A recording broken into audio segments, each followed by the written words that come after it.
Hello everyone, welcome back to my channel. আমি সুজয় রায়। আজকে এই ভিডিওতে আমরা জানবো স্ট্রিং এর স্লাইসিং কিভাবে করতে হয়।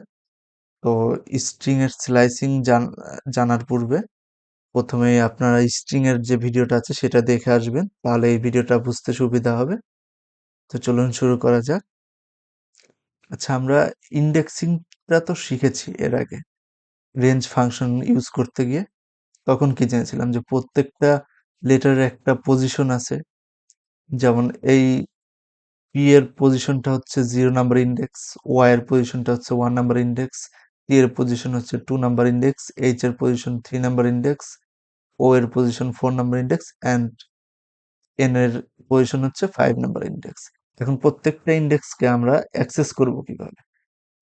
স্ট্রিং এ এই ইন্ডেক্সগুলোকে অ্যাক্সেস করার উপায় হচ্ছে এস দিয়ে, তারপরে স্কোয়ার ব্র্যাকেট, এর ভিতরে আমরা যে ইন্ডেক্স নাম্বারের এলিমেন্টটা চাচ্ছি সেই ইন্ডেক্স নাম্বারটা বসিয়ে দিলে আমরা পেয়ে যাব। যেমন এখানে এস অফ জিরোর এলিমেন্টটা চাচ্ছি, তাহলে আমরা পি পেয়ে যাচ্ছি। এস এর মধ্যে আমরা যদি 3 দিয়ে দিই, তাহলে 3 নাম্বার ইন্ডেক্সে যে আছে অর্থাৎ এইচ আছে, এইচটাকে আমরা পেয়ে যাচ্ছি। তো চলুন দেখে আসি এটা কিভাবে ইউজ করে। সো আমরা এস নামে একটা ভেরিয়েবল নিয়ে নেব, যেখানে আমরা দিচ্ছি পাইথন পাইথন অ্যান্ড এর ভিতরে আমরা প্রিন্ট করতে চাচ্ছি সাপোজ এস অফ জিরোটাকে অর্থাৎ পিটাকে আমরা চাচ্ছি।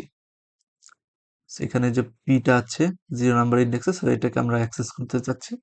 তো এটা যদি আমরা কারেন্ট ফাইলে রেখে রান করি, তাহলে পি চলে আসবে। এই যে পি চলে এসেছে।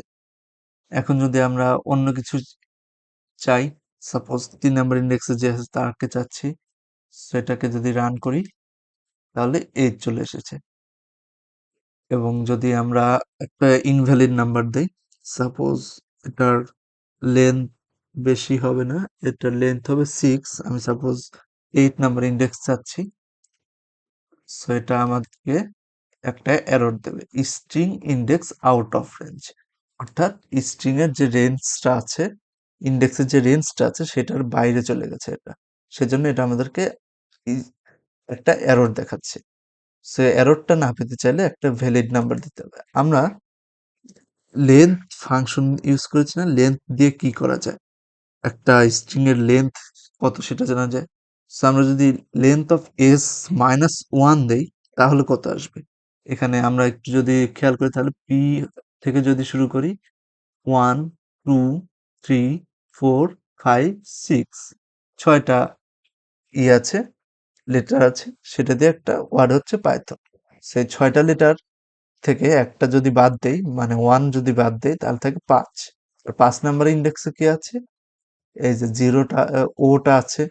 এই ওটাকে যদি আমরা এখন প্রিন্ট করতে চাই, তাহলে এন চলে এসেছে। কেন এসেছে? কারণ এটা ইন্ডেক্স নাম্বার হবে, লেন্থের নাম্বার হবে না। এখানে 0 1 2 3 4, এই যে 5 নাম্বার ইন্ডেক্স আছে এন, সো এন চলে এসেছে। সো এটা দেখে ফেললাম যে কিভাবে ইন্ডেক্সের মাধ্যমে আমরা কোনো একটা পার্টকে অ্যাক্সেস করতে পারি। তো চলুন দেখা এখন স্লাইসিং কিভাবে করে। Slicing similar to range function. এই স্লাইসিংটা অনেকটা রেঞ্জ ফাংশনের মতো। আমরা রেঞ্জ ফাংশনে কি শিখেছি? যে একটা স্টার্টিং ইন্ডেক্স থাকবে, একটা এন্ডিং ইন্ডেক্স থাকবে, আর একটা স্টেপ সাইজ থাকবে। স্ট্রিং এও একই কাজ করে। এখানে আমরা প্রথমে ভেরিয়েবলের নামটা দেব, দেন একটা স্কোয়ার ব্র্যাকেট দেব, তারপর একটা স্টার্টিং ইন্ডেক্স দেব, তারপর একটা এন্ডিং ইন্ডেক্স দেব, তারপর একটা স্টেপ সাইজ দেব যে কোথা থেকে শুরু হচ্ছে। এটা এখানে স্টেপ সাইজ বলতে শুরু হচ্ছে কোথা থেকে, অর্থাৎ পজিটিভটাকে বোঝাচ্ছে। এখন নেগেটিভটাও আছে, অর্থাৎ ব্যাকওয়ার্ডে একটা ভ্যালু আমরা চাচ্ছি, সেটা একটু পরেই দেখাচ্ছি। সো এখানে বাই ডিফল্ট কি আসে, আমরা স্টার্টিং ইন্ডেক্স যদি না দেই, তাহলে বাই ডিফল্ট এটা 0 ধরে নেয়। এন্ডিং ইন্ডেক্স না দিলে লেন্থ অফ ফাংশন ধরে নেয়, অর্থাৎ ফাংশনের যে লেন্থটা আছে সেটাকে এন্ডিং ইন্ডেক্স ধরে নেয়, যার ফলে পুরো স্ট্রিংটা প্রিন্ট হয়। আর স্টেপ সাইজ না দিলে 0 বা 1, সরি 1 থেকেই কাউন্ট হয় বা এটা পজিটিভ ওয়েতেই যায়। সাপোজ আমরা এখানে পাইথন লিখেছি, সো এস এর মধ্যে আমরা দিয়ে দিচ্ছি starting index 1 and ending index 5। So এখানে 1 থেকে 5-এর আগ পর্যন্ত যাবে। 1, 2, 3, 4, এই 4 পর্যন্ত যাবে, 5-এ কিন্তু যাবে না, 5 হলো এক্সক্লুসিভ। সো এখানে ওয়াই টি এইচ ও আসে, এটাই আউটপুট এসেছে। তো চলুন দেখে আসি কিভাবে এটা কাজ করে। সো এখানে আমরা এটাকে কেটে দিচ্ছি, আবার লিখছি s equals to python python. Okay, এখন আমরা চাচ্ছি ওইটার মতো ইউজ করতে, যেমনটা আমরা একটু আগে দেখে আসলাম। প্রিন্ট এস, তারপর 1 থেকে 5 পর্যন্ত ওয়াই টি এইচ ও, ও না, হ্যাঁ ও পর্যন্ত যাওয়ার কথা। কারেন্ট ফাইলে রাখবো এবং রান করব। এই যে ওয়াই টি এইচ ও চলে এসেছে। এখানে যদি আমরা স্ট্যাটিক ইন্ডেক্স না দিতাম তাহলে এটা 5-এর আগ পর্যন্ত প্রিন্ট করে দিত। সো পাইথন আসতো, ও সরি, এখানে একটা কোলন দিয়ে রাখতে হবে, মাথায় রাখতে হবে যে সিঙ্গেল জিনিসটা প্রিন্ট করতে গেলে একটা কোলন মাস্ট লাগবে। সো আমরা এখানে একটা কোলন দিয়ে দিচ্ছি।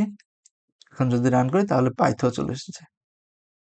এখন যদি এন্ডিং ইন্ডেক্স মিস করি তাহলে এটা পুরোটা প্রিন্ট করে দেবে। সো পাইথন চলে এসেছে। এখন এটা তো গেলাম পজিটিভলি।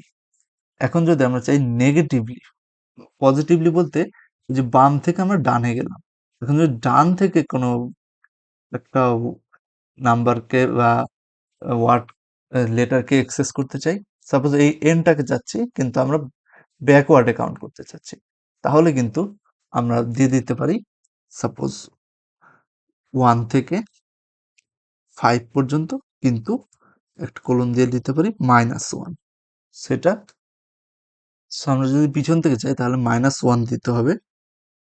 সো এটার আগে 2টা কোলন দিয়ে নিতে হবে। 2টা কোলন দিলে এটা ব্যাকওয়ার্ড থেকে কাউন্ট হবে, এন থেকে পি পর্যন্ত প্রিন্ট হবে। সো আমরা যদি রান করি, এই যে N O H T Y P, এটা কিন্তু ব্যাকওয়ার্ডে কাউন্ট হলো। এটাই আমরা বলছিলাম যে এটা পজিটিভলি হলে বাম থেকে ডানে যায়, আর নেগেটিভলি হলে ডান থেকে বামে আসে। সেটা অবশ্যই মাথায় রাখতে হবে। আজকের ভিডিও এই পর্যন্তই। আমার ভিডিওটা যদি ভালো লেগে থাকে please subscribe to my channel. আমার ভিডিওটাকে প্রচুর লাইক করুন, শেয়ার করুন, কমেন্ট করুন। কোথায় কোয়েরিজ আছে। Thank you so much.